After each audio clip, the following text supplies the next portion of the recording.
Hey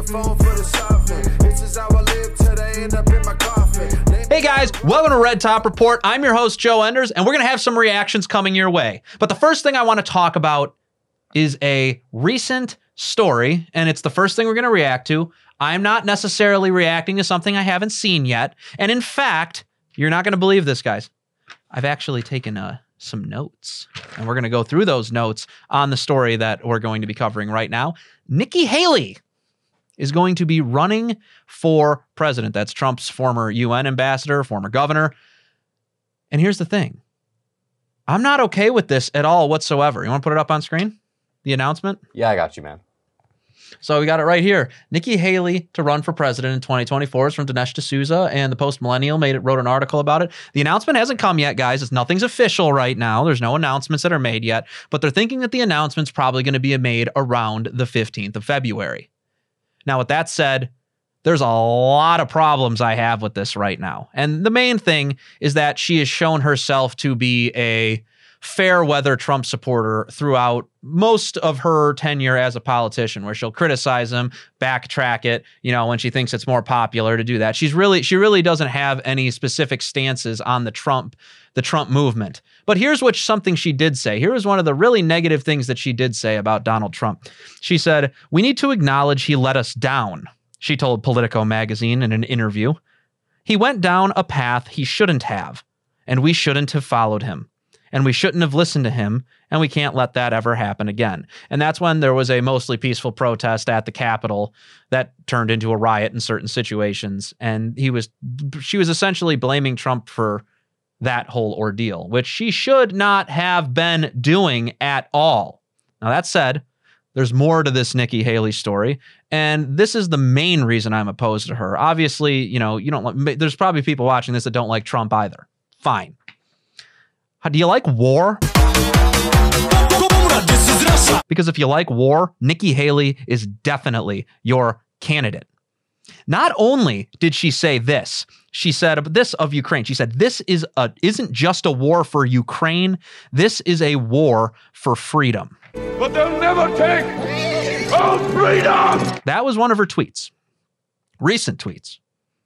So you're telling me that this is her position on the war in Ukraine, but it's not just support, saying that, we need to support Ukraine's effort to do this. No. She wants Joe Biden to get involved in that conflict further. This is what she says. She says, "Our friend and ally Ukraine." Now, hold up. Our friend and ally Ukraine? Last I checked, they're no significant ally of the United States.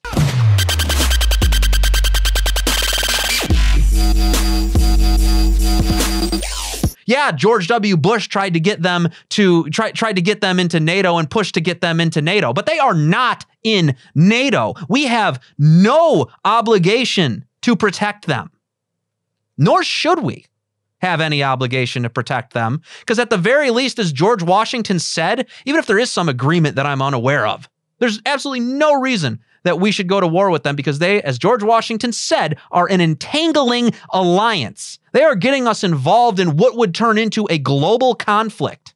If we go to war, and this is something that people need to understand about NATO, if we go to war with another country, or if that other country attacks another NATO country, all of NATO has to go and attack that country.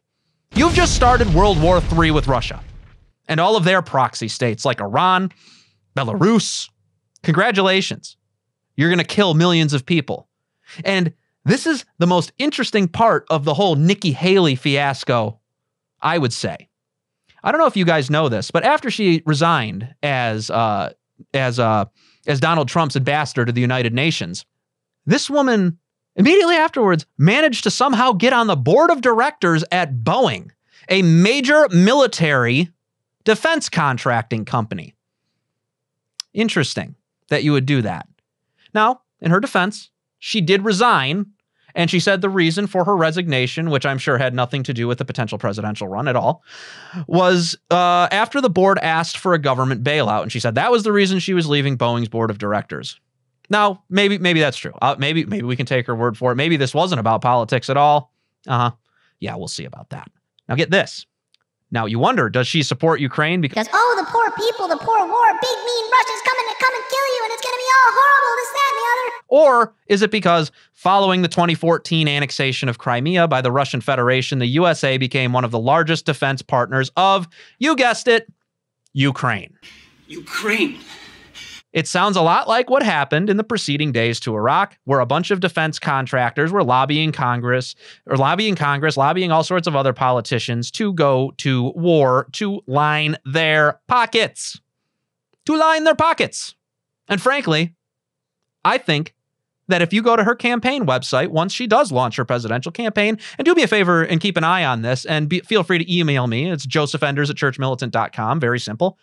Email me. Put it up there. You can put my email up on the screen. Email me when you find out, anybody that watches this show, that Nikki Haley, one of Nikki Haley's top donors, just so happens to be Boeing. I'd be very curious if that's what winds up happening. But I guess we'll have to wait and see. So, Nikki Haley, boo, bad. I don't support her at all whatsoever. So what else do we got to react to, though? Yeah, man, let's check it out, dude. 20-year-old claims baby was born holding IUD after giving birth while on birth control. When all nurses come in to see a baby with his IUD. Is this supposed to, I'm kind of confused. Is that's like the birth control thing that they put in your arm, right? I think they put it not in your arm. I was under the impression that, no, I'm think of another form of birth control. There's something that they do put in your arm that's a form of birth control, though. I think that's something else, yeah. Is it? Although yeah. that's pretty much that's a pretty Chad baby right there, just coming out with that. Yeah, he's just like, yo, dog, what's up? I'm here. You couldn't stop me. God's like, nope, you ain't coming out. You ain't staying in there. You're going to be born. God says you're a person. You're coming out. And yeah, I mean, I have to agree with you. It's kind of based. It's kind of Chad. It's kind of a Chad move on the little baby. Chad move. Can we put a Giga Chad face on that baby, please? Yeah, I got you. We can do that. That's based. That's based. No, I mean, yeah, there's really not much else to say to that. I'm actually, you know what? Kudos. You know, I don't want to say kudos, but the mother gave birth to the baby. There was no abortion involved and stuff. So, congratulations. You didn't do the morally depraved thing. Yeah, there you go. Yeah, good stuff. What do we got next? Slaughterhouse, where 10,000 lives are taken daily. Pause.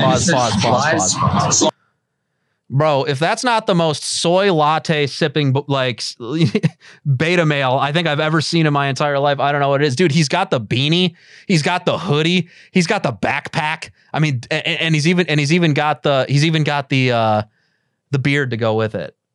Like it's too perfect. Like it's just too perfect. If he opens his mouth wide and does the soy mouth where he's like, it couldn't even be better. This couldn't be better.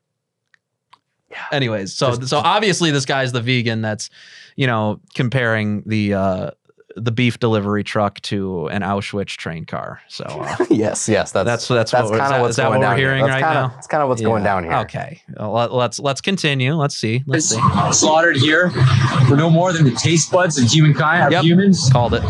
Here we have the truck approaching, where approximately 300 animals are stacked into this truck. We're gonna stop this truck so we can bear witness.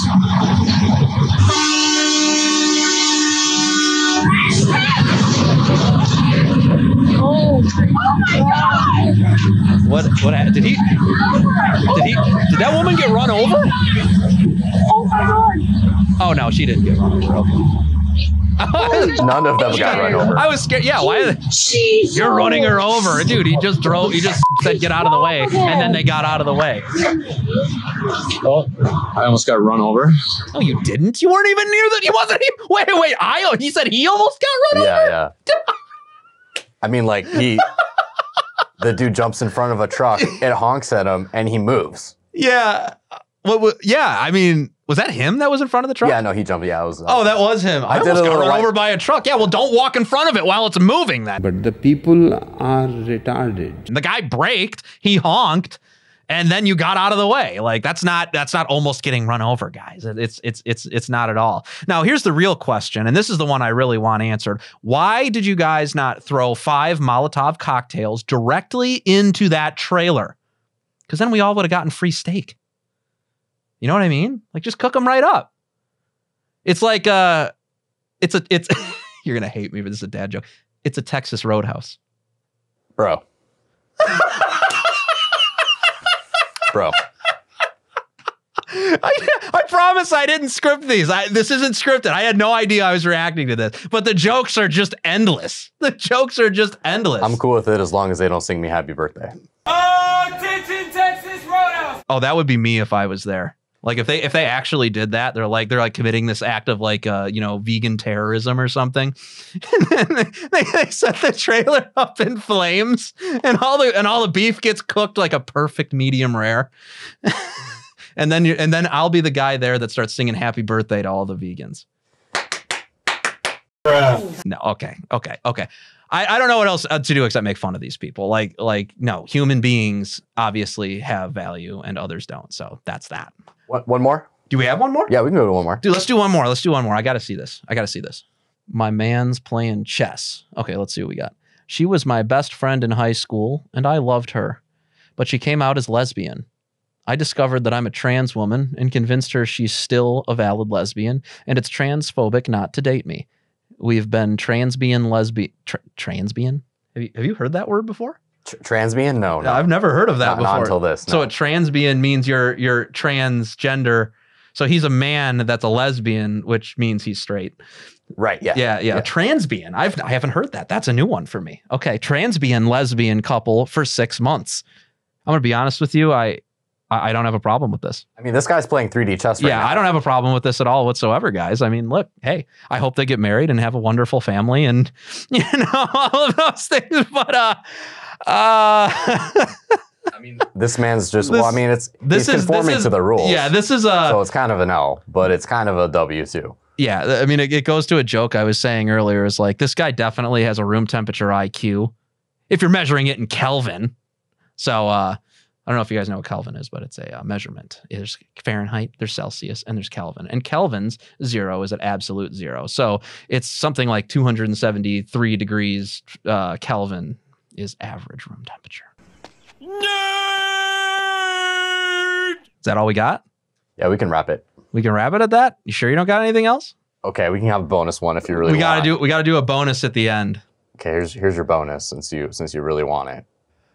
Oh yes, I really am glad we have this. This is the bonus, dude. How is this not number one? This is bonus. Is this thing?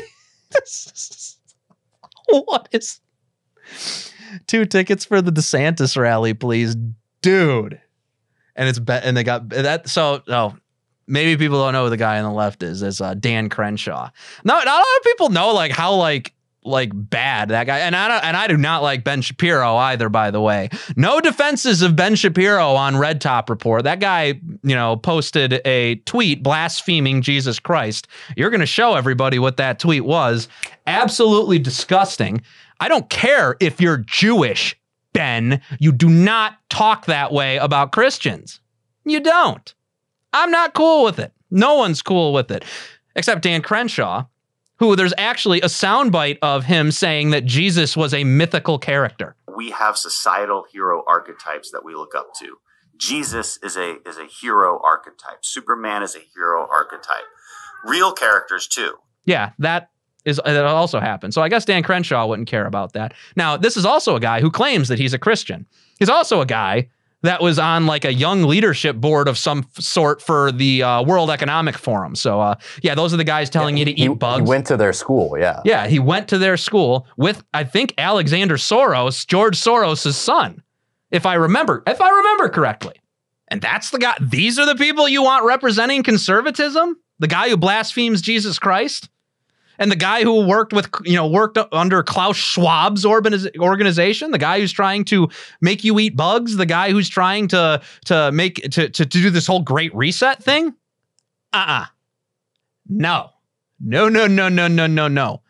And that type of ungenuine nonsense where you see them wearing cowboy hats that don't even fit them right, by the way. That is not what it's supposed to look like. 2 fakers like that up there. Yeah, no, thank you. I like my conservatism raw and unfiltered. That's how I prefer it, and that's how we're going to do it here at Red Top Report. We're not gonna give you the popular thing. And with that said, guys, that's all we got for this episode here today. Be sure to subscribe to our channel, follow us on Instagram, and follow us on Twitter. And also, if you want to financially support the show and give us your dang money, you can do that by going to buymeacoffee.com. And you can also become a monthly subscriber and doing a Joe for Joe, which is $5 a month. With that said, guys, thanks for watching the show and God bless.